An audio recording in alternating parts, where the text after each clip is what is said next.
Hello, it's Jane. I'm getting squiggly here. Okay. This is the last video of the bottom surgery journey series because I think the surgery is officially done and I've moved into the recovery phase, and that's very slow and very time consuming and very ongoing over the course of the next year. So, I'll have less and less and less to say about that going forward. So I'm cutting it here for this series, and any future videos I make will be, I will give updates and whatnot on how the recovery's going. But for the most part, it'll just be like other content. I got a big project I'm working on. Massive, huge project that I'm working on, and like my next career, basically. Yeah, so this is going to be it. This is going to be the last one. It might be a little bit longer. I actually made notes. I wouldn't call that scripted because they're just identifiers, and it's not in any particular order because I'm not organized or prepared or anything like that. I'm basically going off the cuff, but lots to share, lots to finish off to make this the last video. So today, well, right now, it's the evening of my third full day at home. I didn't make a video. My plan was that the video covering the first day at home was going to be yesterday, but yesterday was actually really eventful, with downstairs and also with, just my own self, that I thought, you know what, I better wait another day before I make this so that I can be really definitive about what it's like to transition from, the surgical experience to the recovery experience, because I think it's more like a 3-day transition period for me. But yeah, I'm at the point now where when I wake up in the morning, I basically I'll be able to say that I'm fully into recovery, and my routine is working, and I'm getting better at meeting my times during the day, and I'll cover all this. So I can make this, call it done. If anybody's interested in watching future videos, there will be future videos on other subjects and updates on my recovery. But yeah, here we are. So, where's the best place to start? Where is the best place to start? Okay. Let me start by saying what my thoughts are on GRS Montreal, or as they are known in French, CMC, but I don't remember exactly what CMC stands for in French. No, I don't remember.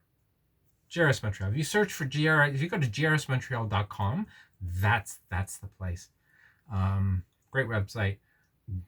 Tons of information. Like there's very little information you get from them afterwards that's not already there on the website. So really thorough information, and there's a fly through video thing, where you can, you click on a spot and you fly to the new image, and you can see all the different rooms and the surgical spaces and see all of it. So it's really cool to look at. So my general impression, absolutely fucking fantastic. Oh my God. I have nothing but the highest praise. From start to finish, from top to bottom, everything about my experience at GRS Montreal was fantastic.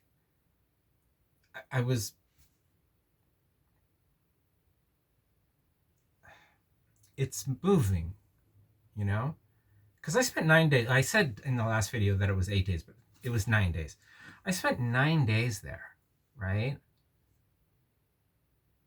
At the most vulnerable, well, the surgery itself, and then the most vulnerable point afterwards. And, you know, you can always run into a little bit of officiousness, right? Maybe you don't like the food, or, well, okay, I didn't like the beds, but I understand why the beds are the way they are, and I'll get to that. But no, I don't. Okay, I don't like the beds. But beyond the beds, everything else was perfect. And of course, I understand why the beds are the way they are. So my surgeon was Dr. Brassard. He, I don't know if he started the clinic or if he's just been there since day one. I kind of think he started it. But anyways, he's been there since day one anyways. I think he did start it, but whatever, it doesn't matter. He's like the head surgeon, and he basically rewrote the book on penile inversion, the penile inversion surgery technique. I don't know, maybe about 10 years ago or something like that. I don't know if it was he published a paper or what, I don't know. Or maybe it was a medical manual. I don't know what exactly, how the information is disseminated, because I don't know how surgeons communicate with one another. But he basically rewrote the book on the penile inversion technique.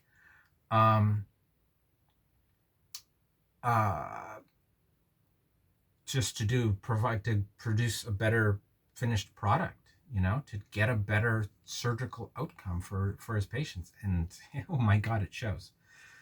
It shows. So for penile inversion specifically, I am of the opinion that he is the best surgeon in the world. Just my opinion, right? To each their own.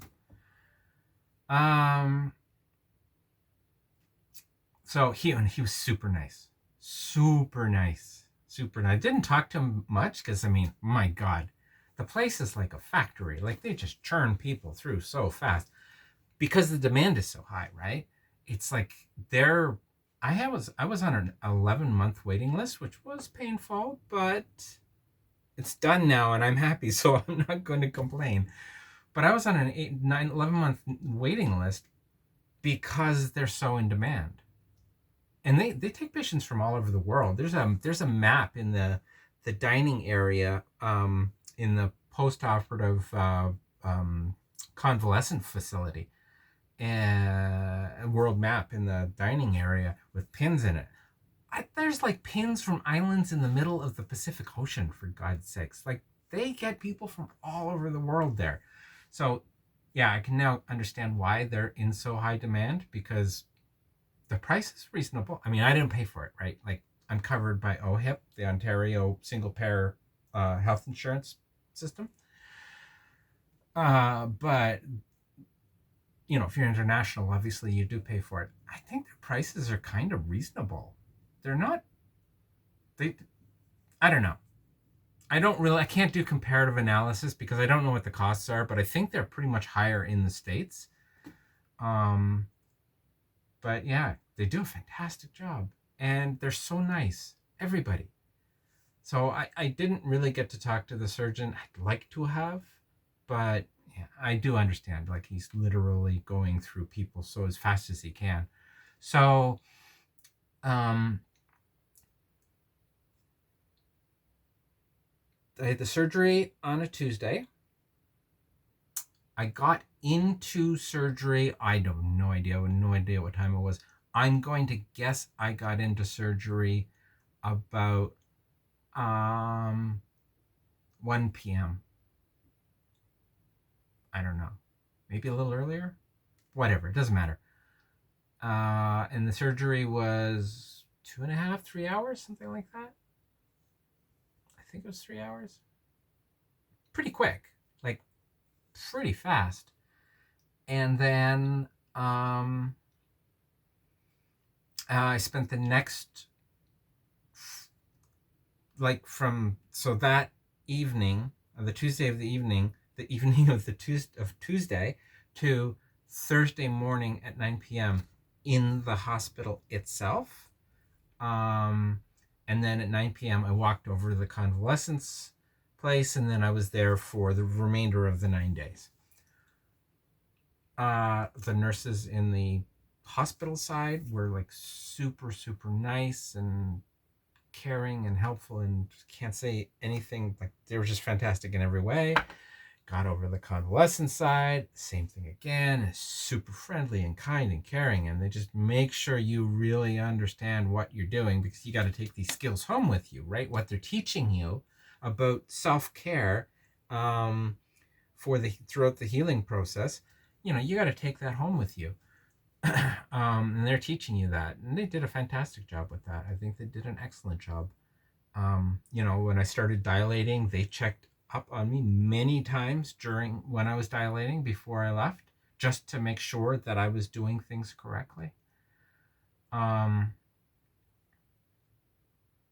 you know yeah, the food was fantastic, absolutely fantastic. Like, I would say the food was on the same level of what you'd get at a decent hotel. If, let's say, you ordered room service from at a decent hotel, like not a, top of the line hotel and not some budget place, but a decent quality hotel, and you order food, like a boutique hotel or something like that, right? Where they do have an inside chef. Um, it's that it's cooked in bulk, right? But it's flavorful and very healthy. Certainly not the horrible shit you get in hospitals.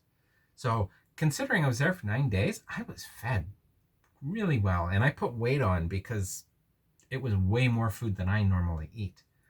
Um, yeah, yeah, and then all of the other patients there were so fucking nice. They were so sweet. Everyone was so friendly. I kind of feel bad because I was always hiding away in my room, but I just didn't want to put any pressure on anything. I just wanted to take all the, like, I didn't want to move. I didn't want to do anything that would disturb what's going on down there. So I just felt like laying in bed. I mean, I got up to walk around now and then, but mostly just laying still, perfectly still. I just felt was, going to protect things down there because I'm so afraid of breaking stitches, which I've been breaking stitches, and I'll get into that. Um, so I didn't really get to talk to people as much as I really wanted to. And I kind of feel like I was sounded antisocial or seemed antisocial, but they were so nice. Everyone else, like all the other patients, were super sweet, super nice. Oh my God. Yeah, if it wasn't hardcore surgery, I would even say it was fun. But it was hardcore surgery, and it was it was challenging. So yeah, yeah. JRS Montreal CMC, fucking great, absolutely fantastic, super happy. Um, what else? Well, there's a lot.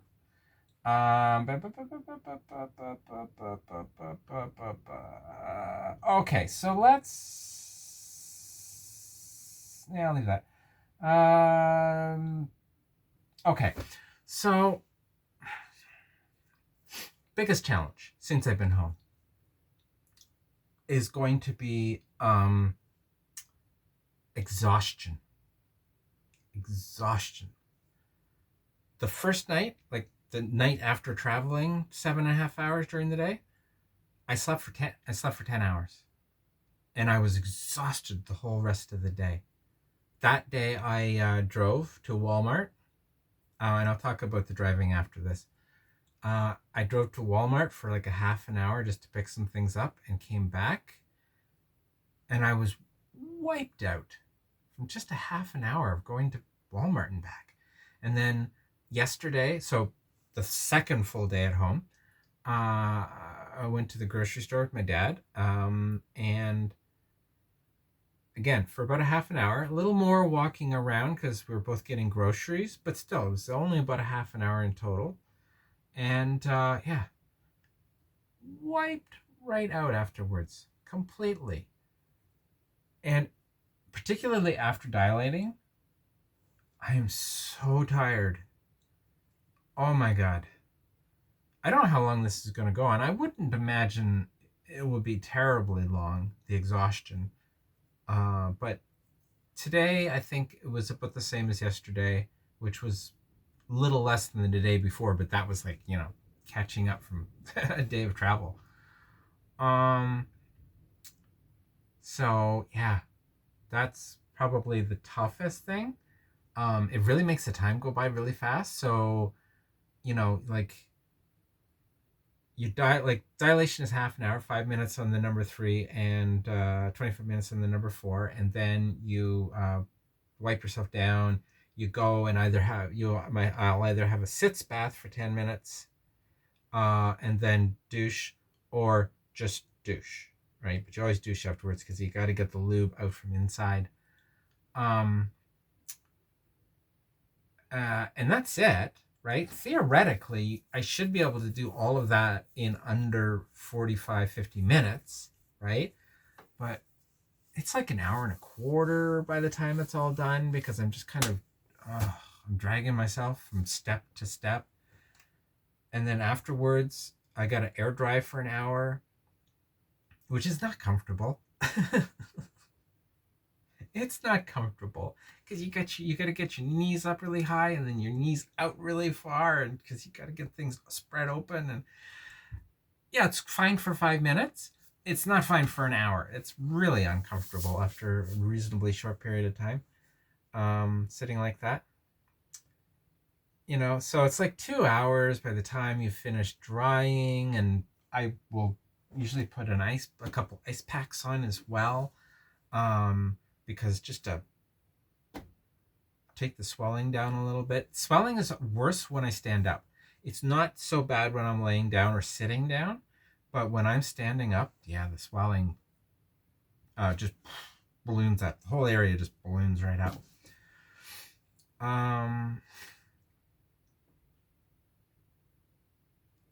And I'll get on with dilating later, or after this, but yeah, the exhaustion is probably the toughest part because it just seems to suck up all my time. And then the discomfort of dilating itself is the next thing, and I'll talk to that after.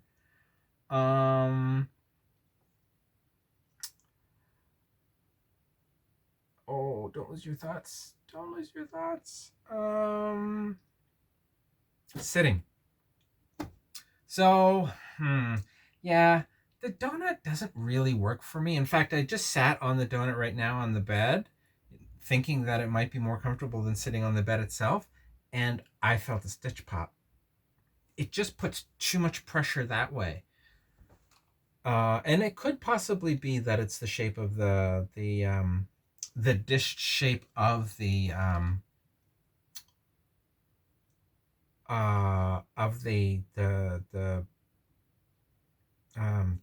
memory foam seat. But whatever. For me, it doesn't work. It puts too much stress, too much strain, pulling from where the stitches are. And yeah, it's too easy to break stitches. So it's actually more comfortable for me to sit more on my tailbone, but sit down normally, whether it's in my office chair or on the bed or whatever. It's better to sit down normally than with the donut. And it actually feels not too bad in the truck. So I drove on the first day after and the second day after. I know you're not supposed to drive. I know that, but you know what? In the real world, there's things you have to do, right? You have no choice. Like if you don't go buy groceries, you don't eat, right? I love the world where you don't have to do this stuff for yourself.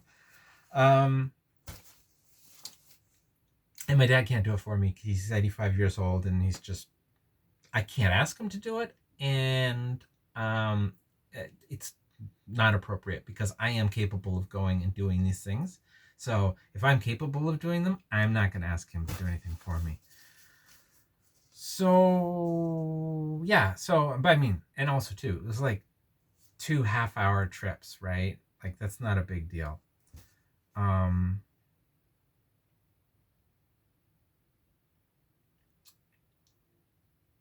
So yeah, sitting is okay. It's not great. Lying down is much better, but it's okay. And they say to keep yourself, like, don't wear anything from the waist down as much as possible, um, for the first, until you stop bleeding, basically. And, well, first of all, I'm totally fine with that because it doesn't bother me to walk around half naked or completely naked, really, for all it matters. I mean, I'm alone up here. So, got the whole second floor of the house is mine. So, yeah, it's not a problem. But I definitely see why they recommend it because there's a lot of bleeding, and that bleeding will seal up faster if it's exposed to air. So, yeah. So, I'll get into the state of things down there first, and then I'll get into dilating because dilating is more of a process oriented, and the giving a description of what's going on down there is a little different. So still quite a lot of swelling. Swelling is going to go on for some time, and it's going to be exacerbated by the dilating. But it's not terrible. I mean, it's bad when I stand up, but if I lay down or I put some ice on it, then it dies down and it's okay. Now, looks wise, it's still pretty gory down at the bottom, but at the top, it's actually looking pretty good. Everything has been scabbed over for quite a while, and even the scabs are starting to flake off. So I would say the upper half is healed enough that I can just do stuff with my fingers, like touch stuff and move my fingers around and feel what skin is no sensation and what does, no, without any concerns because everything's closed up, right? Down below, on the other hand, it's still wide open and bleeding, and it's a disaster at the very bottom because of broken stitches. And obviously I'm not touching that. It would hurt and it would be unsanitary. So yeah, so everything's still big and puffy and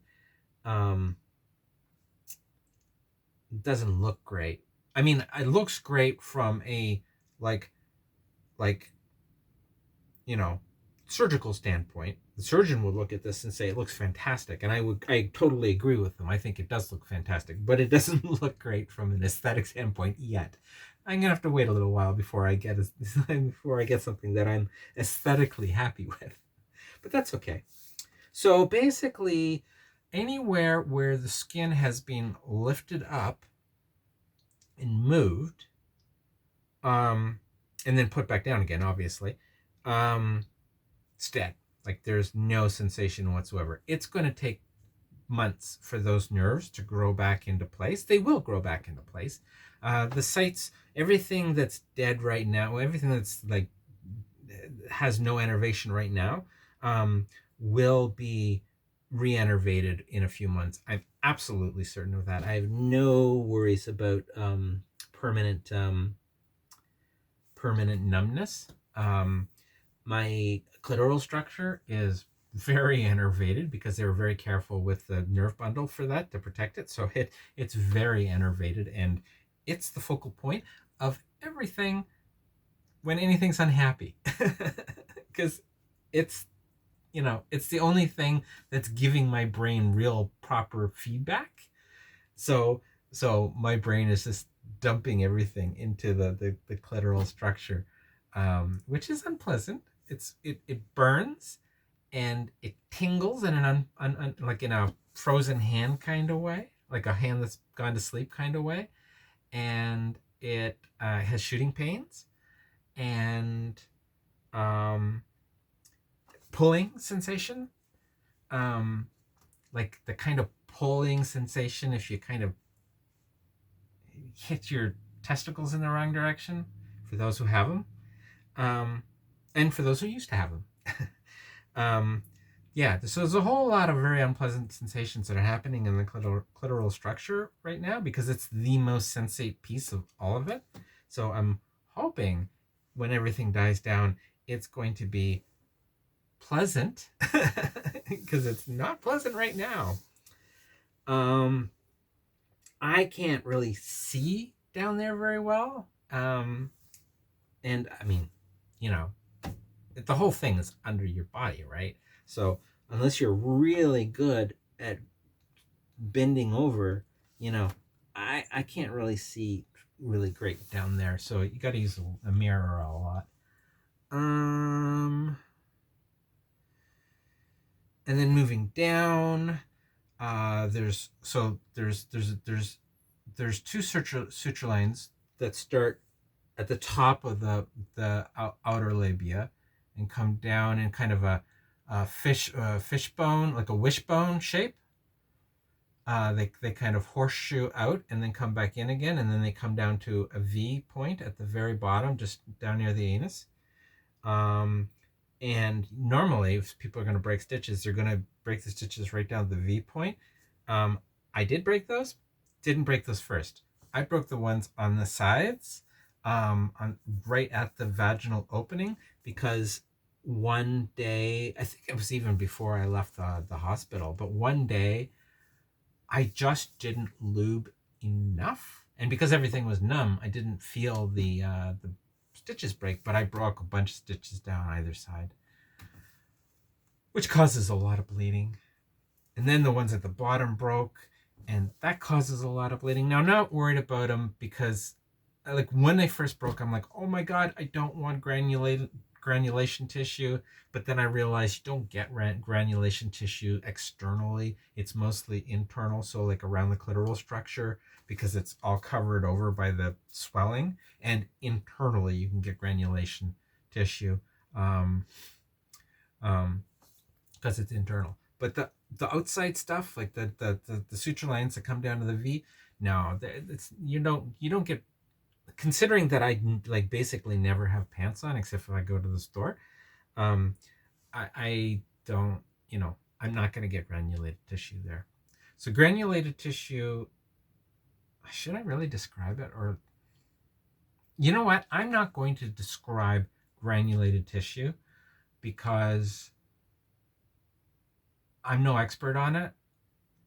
And I haven't really done my deep research on it because it's not something I would be concerned about for a couple months anyways.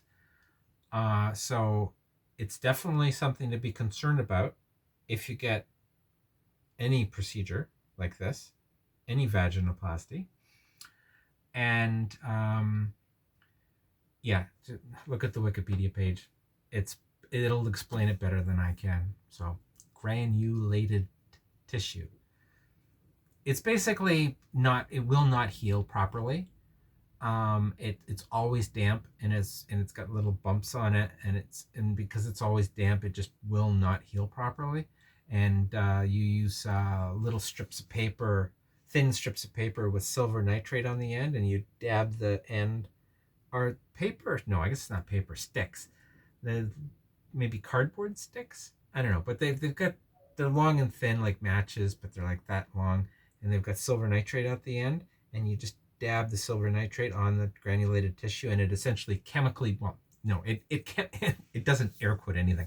It chemically burns the granulated tissue to force it to seal up. So yeah, it's not something I'm worrying about right now. So it's not something I've really looked into heavily. So I won't really speak to it much. But it's probably the number one concern, I think, for most people. Like there's really weird stuff like fistulas between the vaginal cavity and the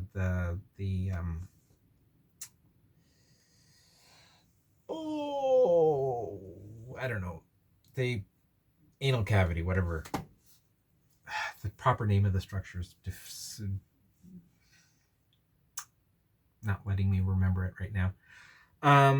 But that's really rare, and I'm not concerned about that at all happening.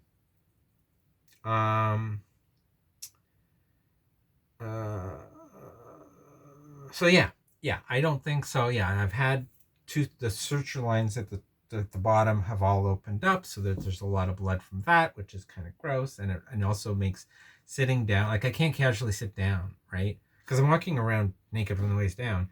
I can't just casually sit down. I gotta go, whoa, wait a minute. Before I sit down, I gotta think about what the surface is like, how I'm gonna sit on the surface, and then what I'm gonna put on the surface so that I don't get blood all over everything, and I also don't get germs into my open wounds. So yeah, it's annoying that you can't just casually sit down anymore. You have to be very, very cognizant of when and how and why you're sitting down. And half the time I'm like, you know what? Fuck it, I'm not gonna sit down. It's too much hassle. I'll wait till I can go and lay down again on the bed.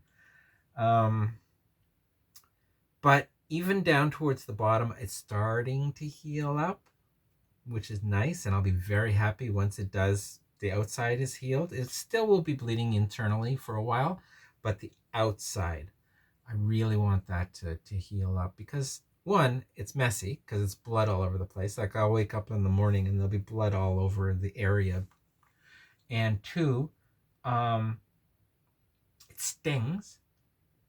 Not hugely, which is interesting. Probably because there's a lot of the area that is no longer innervated, and the nerves have to grow back, and they will grow back long after it's completely closed up. But it does sting, and every once in a while I'll bend in just the wrong way, and it'll get me, and it comes right out through the clitoral structure. Oh, it's not a pleasant feeling. Okay. What else? Let's see. Oh yeah, okay, so just to go back to the exhaustion. So I slept 10 hours in the first night, 9 hours the next night, and 9 hours last night.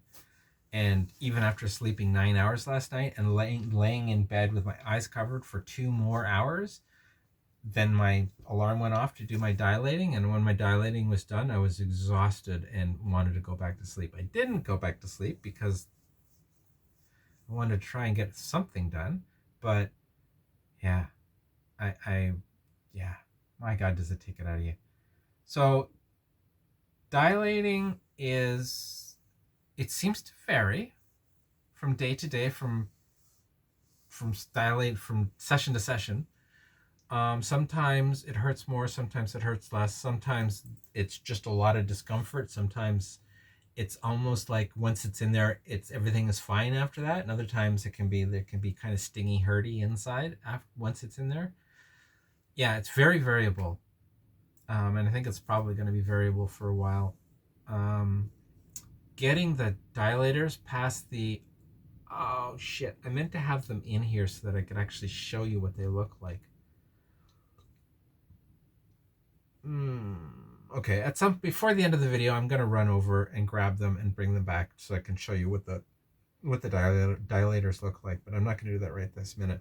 So pushing them through the floor muscles, the pelvic floor muscles, that's the hardest part with dilating, because those muscles are so sore, and they just are not happy with this giant object pushing past them. Once the dilator's in there, it's not too bad. Sometimes stingy, sometimes it's fine. But yeah, getting the dilators in is a bit of a struggle. And along with the exhaustion, also I notice a huge hit on my immune system. Like, you know, that kind of swelly kind of, I'm getting a cold feel in your throat when you get a head cold or whatever. Well, usually a head cold, but there's kind of like I think it's probably inflammation in the throat when you get a cold. I don't have a cold. I know I don't have a cold, but I have that. I've got, yeah, it's definitely, yeah, and even the lymph nodes up here are swollen a little bit. Yeah, they're swollen as well. So yeah, my immune system is because the immune system is hugely involved in the healing process. First of all, it needs to constantly, fend off bacteria in the wound area, but it also is involved in the reparative functions of scar creation as well, because the immune system gives off a lot of very necessary proteins to cause scar creation to happen. So yeah, my whole body is hyper focused on that area, and to the point where even my brain is like, yeah, it's taking a back seat to everything. That's why I'm tired, because it's like all of my energy is going down there. But I'm healing quickly, so I'm all for it. Like I'm totally fine being tired for days. I don't even think it's going to be weeks, but you know, for a while, I don't mind being tired all the time because all of that energy is focused down there. That's all that matters, and it's going good. Um.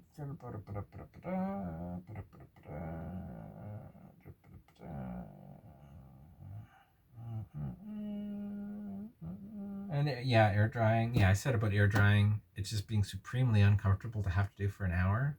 It's necessary because you can get improper healing if you don't. If there's moisture and it could not heal properly. So to get it to heal properly so that everything looks perfect down the road, you need to be serious with air drying. But it's so uncomfortable having to sit with your knees up high and then out wide, and it puts strain on your hips. Well, I'm 54 years old, so I get strain on my hips. Maybe some of you kids don't. um I don't know what that says. Um, the routine is okay. I'm starting to establish it. I'm not quite as. This isn't terribly comfortable sitting. I'm gonna just put my foot there, and okay, good. Yeah, it is not. Oh, it's not. It's not comfortable sitting. Because I'm sitting on my tailbone. Um, what was I saying? Oh yeah. So I've figured out my routine.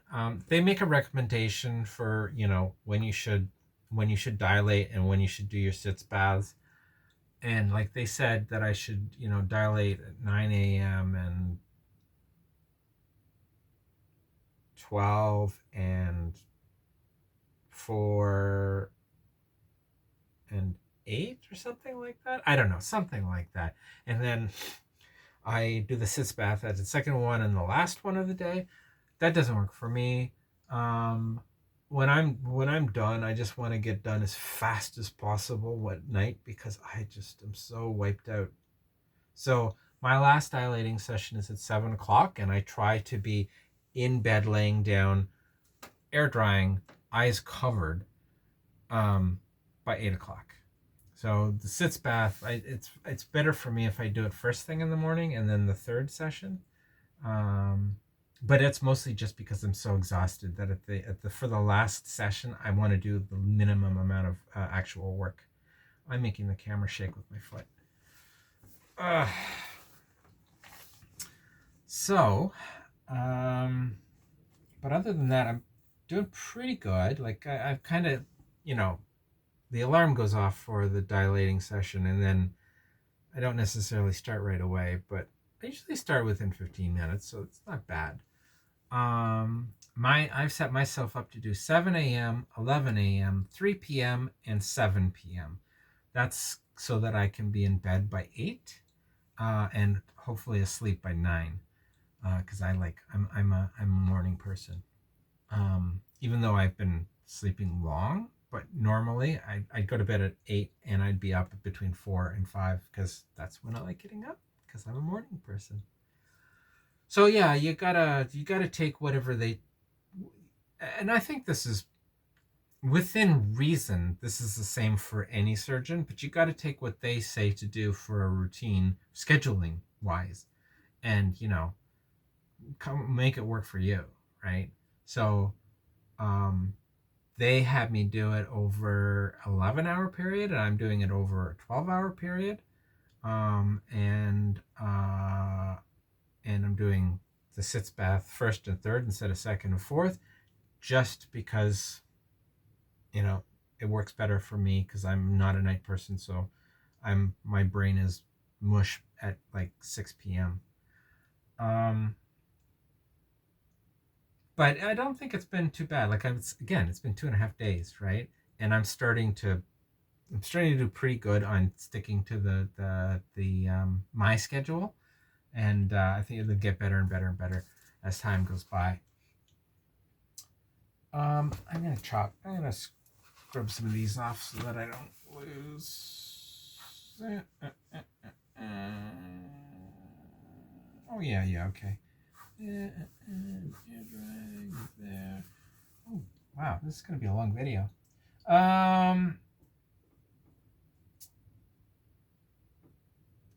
So I'm making my own saline solution now.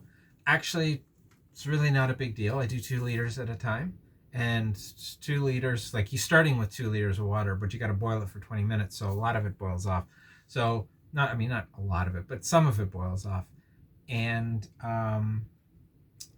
so I'm getting about a day and a half worth of saline in each batch that I make. And yeah, it's not a big deal. You put the water on to boil. Like I have a pot that's dedicated for this. I just took my best stainless steel pot and cleaned it extra well with like with sanitizers and all sorts of stuff, and then it's now dedicated to this purpose until I don't need saline anymore. So once I'm not bleeding at all, once any discharge that's coming out is clear, has to be clear. Once it's clear, then I can stop using saline and I can use tap water. Although I think I don't even want to use tap water. I think I'm going, because I've been buying distilled water because I don't really like the tap water here. I don't think I don't know. I don't know if it's treated well enough or what, but it's sus. It tastes fine, but yeah, I don't know. I don't like the tap water here. Let's just leave it at that. It doesn't matter. So I'm using distilled water, jugs of distilled water from the grocery store, and I think I'm going to continue to do that even after I no longer have to make saline solution. But yeah, the making of the saline solution, you got to boil it for 20 minutes, and then I use the 4-liter jugs that the distilled water comes in. I'm using those. So as soon as one jug becomes empty, it's now the used jug for like putting saline solution into for the next one, so that I'm not reusing these jugs any more than I absolutely have to. Like they'll get they should get like 3 liters in them in total over the course of 3 days. And then they get recycled. I do recommend using distilled water for saline for the cheap cost of distilled water at the grocery store. It's doesn't have crap in it. Like tap water, while it might be drinkable and fine, I don't know that you really want to be irrigating an active wound with it. Yeah, even boiled doesn't matter. There's other stuff in there as well, right? Like I think ours has a lot of calcium or something, but whatever, it doesn't matter. I use distilled water. I recommend distilled water.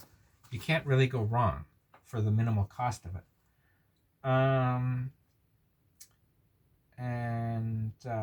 Yeah, sitz baths are interesting. I don't know what that says.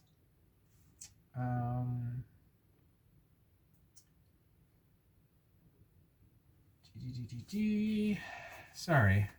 I'm completely disorganized, but at least I'm not holding the camera in my hand and chopping off the top of my head, right? Oh my God. I saw that video. When I watched the video, the last one, I'm like, shit. Didn't I do a terrible job?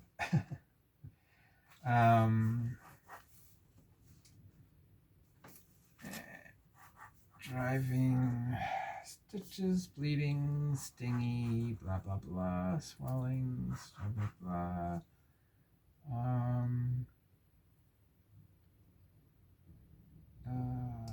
Camera work. Interesting thing I noticed. So obviously I had to stop hormones ahead of time, because you always have to stop hormones ahead of time. Every surgeon will have you stop hormones. How far ahead may depend from surgeon to surgeon, but they all have you stop. So I stopped 2 weeks before, and I was kind of afraid of getting, like night sweats and stuff like that, and I didn't. And right up until they let me go back onto my estradiol, which was 2 days after the bandage came. So the 7th day of being there, the second last day of being there, they let me go back on the estradiol, and I thought, oh, this is fantastic. I'm going back on the estradiol, and I haven't had any side effects from going off of it. Well, since I've been home, I've been getting night sweats. And I know the side effects because I started with an orchiectomy, and then went to my doctor and said, hey, I've had an orchiectomy. I need to see an endocrinologist. So I got in to see the endocrinologist, and he's like, yeah, okay, you're a crazy bitch. Going down to Philadelphia and having some sketchy old urologist chop your nuts off for $2,000. Yeah, you might not be straight in the head. So he sent me off to a psychiatrist, which means I didn't get to come back to him for 5 months. So I was without any sex hormones for 5 months. Hot and cold flashes, night sweats, the whole everything. Yeah. I know exactly what menopause feels like. Yeah, endocrinologically, like, not necessarily physiologically like, but endocrinologically like. How the hell do you say that word? Endocrinal, whatever, it doesn't matter. So I know what it's like. So I was getting night sweats. The first night and second night, really bad. Last night, about half as bad, which is a good sign because they suck. Because you wake up in the middle of the night and you're soaking in sweat and you're freezing cold because your autonomic system is all wacko, right? So you're sweating because your brain thinks you're too hot, but then once you sweat, you're all wet, and then you become super cold, but you overreact to the coldness, so you feel colder than you should. Yeah, it sucks. Night sweats suck. So yeah, the first night and second night back, they were pretty bad, and then the third night, last night, it was about half as bad. So I'm hoping that is the trend, because yeah, night sweats suck. They really do. So I thought I was going to sneak past without getting anything, but even though I had gone back onto the hormones, they hadn't really kicked in yet. And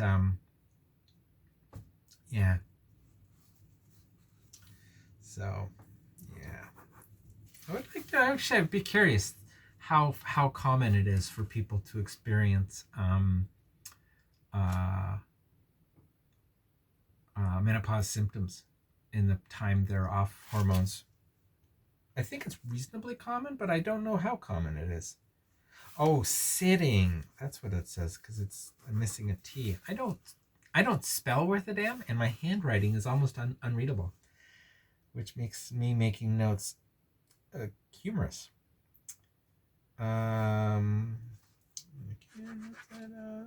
So going forward, the videos I make going forward will be actually at my desk, with a proper camera and using OBS to do the camera capture. This is just on my phone.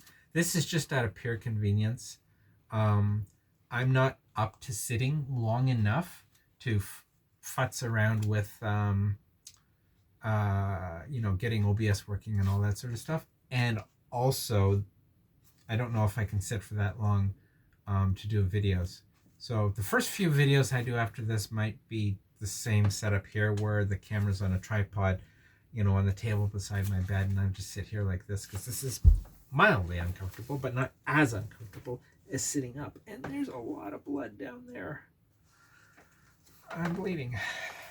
I am bleeding.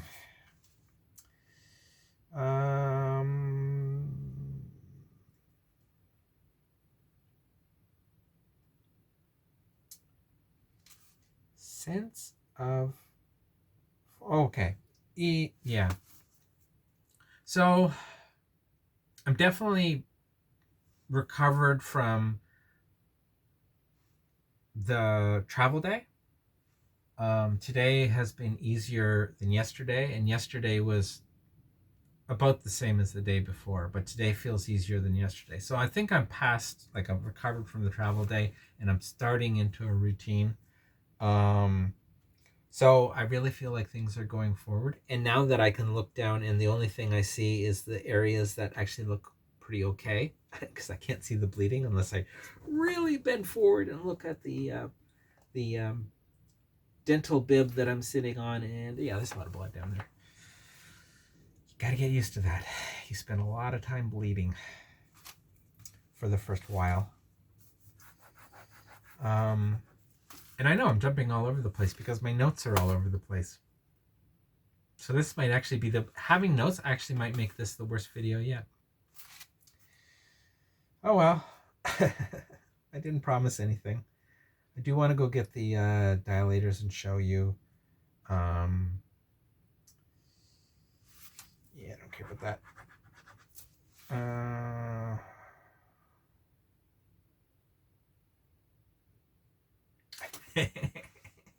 Peeing. Oh my god. It's laughable. It hasn't changed because of the swelling. Everything around your urethra is swollen, so it closes up, not tightly, but just enough that your pee goes everywhere but down. Everywhere but down. It creeps along your butt cheeks and reaches the rim of the bowl, like not the bowl, but the rim of the seed, and oh my god, yeah. Being as humorously messy. And also, I can't quite figure out when it starts because I don't have any sensation around the opening of the urethra because everything, obviously all that stuff has been moved around, so there are no nerves there right now. They haven't come back yet. So basically, once the urine gets past the muscles that control the flow, I have no idea what's going on until I feel the warm liquid trickling along the bottom surface of my nether regions. So yeah, it is messy. Oh my god. Yeah.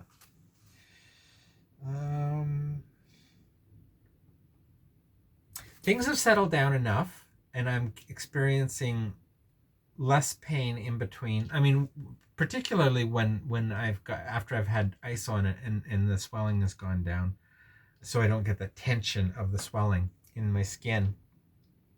That sense of not having a penis anymore is brilliant.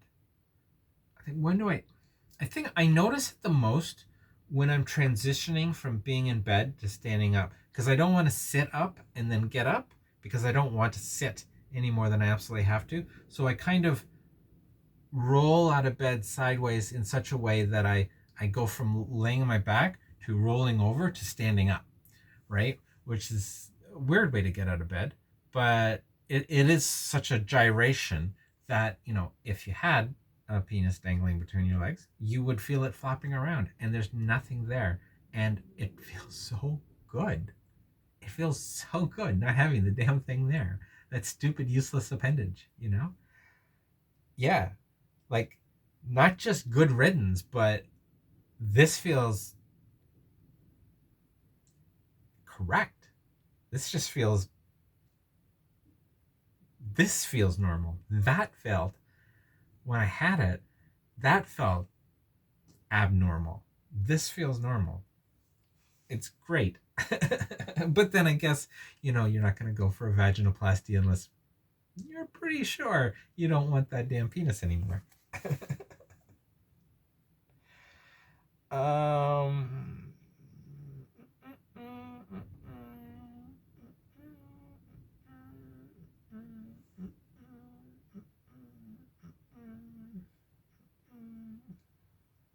that seems to be everything on my. Oh no, there's one more thing on the list. Okay, one more thing on the list, and actually, this is a very interesting topic, and deserves a little bit of time. So, one more topic, and then I'll go and grab the dilator so that I can show you what they look like, and then we'll wrap it up because this is probably getting a bit long, and you're probably getting bored of listening to me ramble on and jump off in every fucking direction, have no goddamn plan on what I'm doing. Um, vulnerability. What a weird feeling. I spoke about this before, but since I've been home, I've felt it again. Not as intensely, but definitely I have felt it when I was out in public at Walmart and the grocery store. I felt vulnerable. So before, when they took the bandage off, like the outer bandage that was like a hockey helmet over my puss. Once they took that off, the whole thing, because like it was all tingly down the outside and it was hurt where the stitches had been, and I felt so vulnerable and so exposed. It was not a pleasant feeling. Like I was having mental imagery of being raped. Like that's what was popping. Like, when random thoughts pop into your head and you're, oh, that's neat. Oh, that's interesting. Random thoughts just pop into your head, or maybe you don't. I don't know. For me, random thoughts just pop into my head all the time. For like hours after the bandage was removed, I had these random visual images of rape scenes from movies popping into my head because I felt so fucking vulnerable. Didn't feel like that out in public, but after the bandage came off, I really felt that, and I just felt so gross. Oh my god, it felt so gross. But these two times when I went out, yesterday and the day before, to the stores, um, yeah, I felt very vulnerable, um, and exposed. Like people could see that I had vaginoplasty, which they couldn't, of course. Like everyone's just completely ignoring me and going with their business, right? Like this is just internal stuff. But yeah, being out in public, I felt really, really vulnerable, and like people were staring at me, and which they weren't. I could see that they weren't, right? Yeah. I don't know what to make of that. I mean, I'm going to say that it's, you know, par for the course. It's part of the process. It's whatever, it's something you go through, and maybe some people would experience this and some people wouldn't, but maybe, I don't know, if you've had bottom surgery and you're watching this, did you feel vulnerable afterwards? I don't know. And I don't really have an opinion on it. Like, it doesn't feel great, but I know it's just in my head. It's not real. But yeah, just a huge sense of vulnerability when I'm out in public. Yeah, I can't really add anything to that because I don't even know what to make of it. But it's not a pleasant feeling. And it's not something I'm used to. Like I have felt vulnerable in the past, but very rarely. And not hyper focused vulnerability on a particular body part. Um,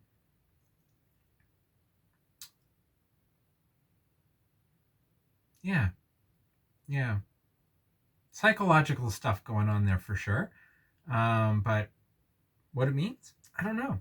I'm going to keep thinking about it. And I'll probably, if I come up with any ideas, I'll mention it, down the road in future videos. But yeah, vulnerability seems to be a real thing. Like it's an impactful thing in my experience so far. And it's not something that I had on my bingo card, I mean, it may kind of make sense, but in retrospect, but yeah. Okay, I'm gonna go get those dilators. I'll show you them, and then we will call this done, and we'll go on from there. So hold on as I very slowly and gently get up, and also hopefully in such a way that I don't show off that I'm currently naked from the waist down. And you can see how quickly I get up, right? I don't get up quickly at all. Okay.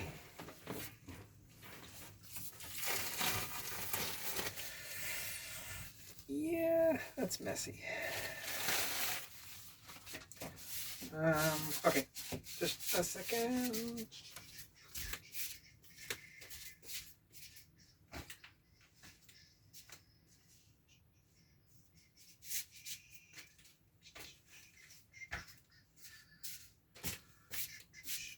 Oh my God, I'm tripping over.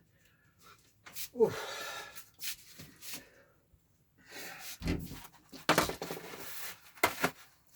See, this is what I said about, sitting down. So I got up and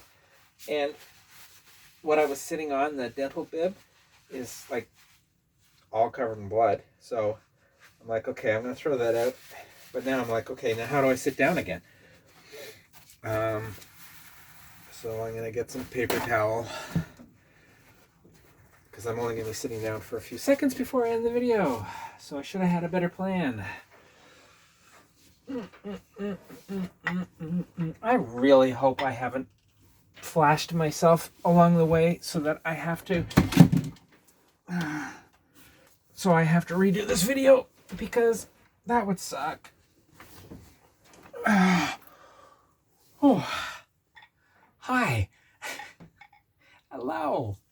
Okay, I'm not going to show the number 2 because I haven't used it. I don't know if I ever will use it.